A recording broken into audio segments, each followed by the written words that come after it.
Montserrat Boix-Piquet nació el 26 de enero de 1960 en Polinia. Es una de las periodistas más influyentes del país.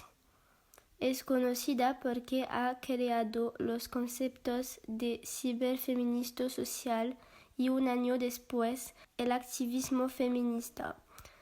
Trabaja sobre la violencia de género y también como defensora del derecho a la ciudadanía de las mujeres.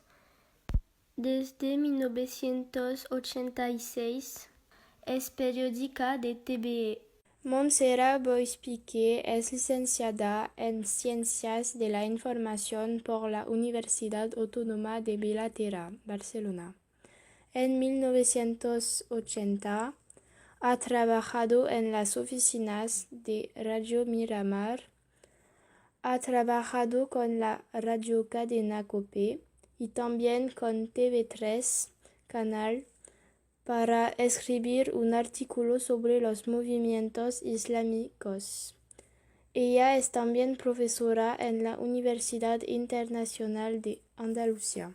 En 1986 crea el periódico feminista Mujeres en Red, que habla de los derechos de las mujeres y lucha contra desigualdades entre hombres y mujeres en la sociedad.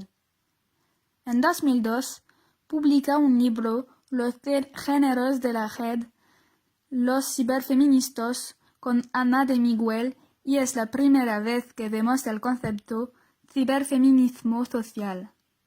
En 2006, Montserrat crea el concepto activismo feminista en el texto, Hackeando el patriarcado, la lucha contra la violencia hacia las mujeres como nexo. En 2009 recibe un premio por el esfuerzo y la constancia racial de Mujeres en Red, uno de los medios de comunicación de referencia en la defensa de los derechos de la mujer.